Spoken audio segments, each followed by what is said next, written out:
Hi YouTube, this is redheadmetaldiva here, reducing red, coming at you with my week 7 post-op VSG update. That's vertical sleeve gastrectomy. I told you guys last week the issues I was having and that I was speaking with my surgeon on the 2nd, nose itch, sorry, about those. So, his advice I have coming up. But before that, let's do the stats. Started my journey off at 238.4 days surgery, which was December 31st, 2013. I was 229. Last week I was 192.8. This week, this morning I weighed in at 189.0. So almost 3 pounds again. Kind of seems to be the norm.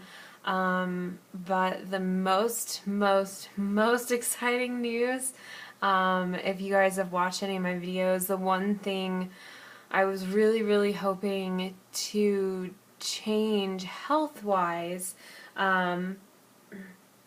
was my inappropriate sinus tachycardia, which, the last cardiologist I spoke to, after none of the meds worked, basically said, we need to burn some of your heart muscle so that, your pulse isn't, 134 or above all day, every day for no reason.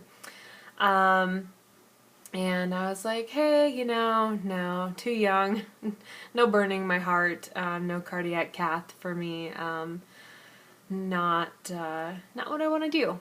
So, I had heard a lot of people say that their heart rate had lowered after the surgery along with their blood pressure, which was another thing I wanted to lower. Drum roll. Anybody. I went to the doctor, and before the visit starts, the medical assistant takes your vitals, and my blood pressure was 112/72, which is fantastic. The 72 is right exactly where I used to be before I got sick. And she didn't say anything, but I looked down, and it also takes your pulse, and I saw the number 79. I looked at it for a while, and I thought, what could 79 be? That can't be, my pulse ox, because I would be not breathing. And then I got closer, because I'm blind, and I said, does that say pulse? And she said, yeah. And I said, my pulse is 79. And she said, yeah, everything's getting better. And I was dumbfounded. You guys, that is almost half of what my average pulse was prior to surgery. Having worn many Holter monitors for days at a time, even through sleep, my average was 134 beats per minute. While not doing anything at all. And then it's 79. 79. So needless to say, I almost cried. It was a moment. But the questions that I asked my surgeon, were about the PPI, the omeprazole daily, because I've stopped taking 4 of my 7 prescribed medications. Yay! And I was wondering if I was going to have to take this PPI forever. So I asked my surgeon, I said, is this something I have to do forever? And he said, well, if you're not having heartburn, you can start tapering off of it at this point, more than a month out. So I did. And subsequently, later that day, I had eaten part of a Heart Thrive, and if anyone knows California Sun Cakes or Heart Thrives, it's a really dense oat protein, low glycemic index, health concoction that's like shaped into a heart. I ate them a long, long time ago, used to eat them every single day, order them, by the box. But I recently just bought some more at the health food store while I was buying some vitamins and other things. And they're really super dense. And I ate one and then laid down to sleep because I'm always sleeping lately. And then the rest of the day, or the rest of the night when I would shift, I had this really, really tight feeling, just, oh, you guys can't even see that, just like right here, just stuck. And I wasn't sure if that was heartburn because I've never had heartburn before. So I just kind of wrote it off as it being something really super dense, and I hadn't eaten something that dense before.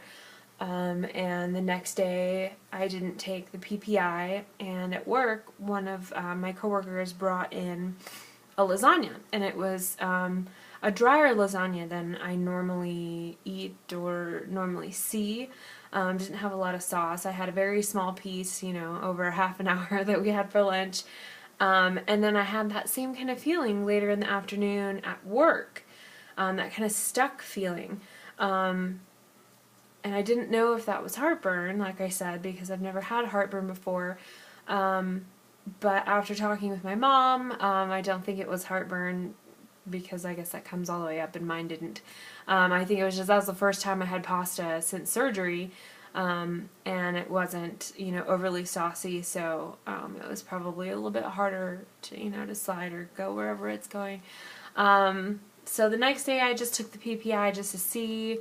Didn't really see any differences, and I haven't been taking it since, which is the last 2 days, I guess. And doing good. Let's see, the water. I still am not able to tolerate water by itself. Even with tons of crushed ice, I can only sip water.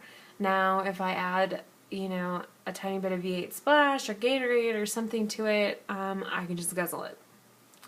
My surgeon said that's normal. A lot of people have that problem. He hears it a lot. So he said, just flavor it with Crystal Light or with the Mios or whatever. But I am really sensitive to chemicals, and unfortunately artificial sweeteners, most of them don't do well with me. I get migraines and I get really sick to my stomach for the rest of the day. So I've just been doing V8 Splash or Gatorade. I fill it up like 4/5 of the way in my water bottle. First I fill the whole thing up with ice, then 4/5 with water, and then the last fifth, with V8 Splash or something like that. And there's not a whole lot of sugar in V8 Splash to begin with, and then with only having a couple ounces, I'm really not concerned about the amount of sugar. Maybe I should be if I'm only losing about 3 pounds a week, but I really am not concerned about the weight anymore. My pulse is 79. I still can't believe it. It's been years. And it's all I really wanted out of this. I didn't think it would happen. I hoped out of all hope that it would, but didn't want to set myself up to be disappointed. So I had told myself it wasn't going to happen, and it did, and I'm floored. I don't have to have my heart burned, people. Heartburn. I don't have to have a section of my heart literally cauterized to decrease the electrical pulse that was causing my high heart rate, if that's even what was causing it. The meat. He did say red meat is going to still be hard for me to digest. He said basically, you're still close out from surgery. Your stomach is a lead pipe. Not everything is going to go down easy. So give it time. Make sure you're chewing it enough. But he basically said, probably leave the red meat alone for a little bit, which I'm fine with. The fatigue. I thought maybe I was anemic. I was not anemic. I was hoping for an easy fix. Basically, my surgeon said, even though physically you're not really doing that much on the inside, your body is running a marathon every day, you know, with the calories it's burning and the processes it's going through, and, you know, it changes your hormones, it changes your body chemistry, you know, everything is changing at the time.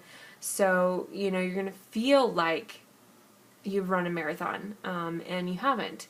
So his advice was to try to get in a little more protein and to try to exercise. And I said, Doctor, I am basically in a coma by the time I get out of work to drive home. Like, it's a miracle I haven't fallen asleep at the wheel. It's hard to get through my day, even when I get a quadruple grande non-fat espresso latte, sorry, or two, if I'm having a really tired day. You know, I said it would be a miracle if I made it to the gym, let alone made it to the gym long enough to actually step on an elliptical or something like that, because I'm literally sleeping all day. And he said, well, believe it or not, it's probably going to help you, and the best thing to do would be to do it before work. And I said, you mean wake up before 5:45 in the morning? No. And he said, you know, I practice what I preach. I wake up at 3 o'clock in the morning, take my protein shot, and I either run on the treadmill, do the elliptical, or go swimming. And he said I do that every morning, and believe me, once you get into the routine, it'll be easy. And I said, I'm used to not going to sleep until 3 a.m. I don't know how I will wake up at 3 a.m. So that is a project I will be working on. If it's going to help me not sleep, you know, 12 hours a day, I guess it will be worth trying. So, you know, I'll try that. So, non-scale victories. The size 16 pants that I just bought last month are all too big. I went to buy a dress for my opera gig tomorrow, and I actually bought a size 12. A 12. Like, as in the opposite of the last dress size I just bought, 20. 18s, 20s is what I bought in dresses, 22s in pants. So that's pretty phenomenal. What else? Bought some new shoes, and they're not wides, so that's fun. They're super cute. I mean, I bought cute shoes before, but if they weren't wide enough, you know, they were really uncomfortable. So these are cute little strappy, tall wedges, and they're super cute. That I'm going to wear tomorrow for our Valentine's opera gig. What else? I think that's about it. I didn't get my nap today, so I'm a wee bit crazy.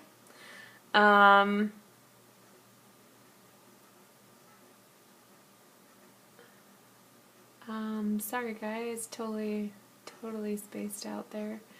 Haven't written in my blog. I'm so sorry if you've been like wanting to look at it. Once again, sleep. Lots and lots of sleep. Don't know what else to say. Bought my husband some flowers for Valentine's Day. We normally don't celebrate Valentine's Day. But we had a short day at work, and I didn't even know it, so I stopped and bought him some flowers and took him to his work, and he cried, because he does that, and I love it. And now they're on display for this whole weekend, because, you know, in the restaurant business, Valentine's is really busy. So the flowers I bought him are on display for all to enjoy for Valentine's Day. And that rhymed, guys. Perpetual poet, even when I'm not trying. Anyways, one of our cars is getting the radiator fixed, so we're down to one car, and it's a little bit difficult, but we're making it. And I will try to get to the gym. I have 30 seconds left, and I will see you guys next week with another update, and hopefully I won't be so insane and scatterbrained and My pulse was 79! Oh my god. Anyways, thanks for watching, guys. See you next week. Okay, bye.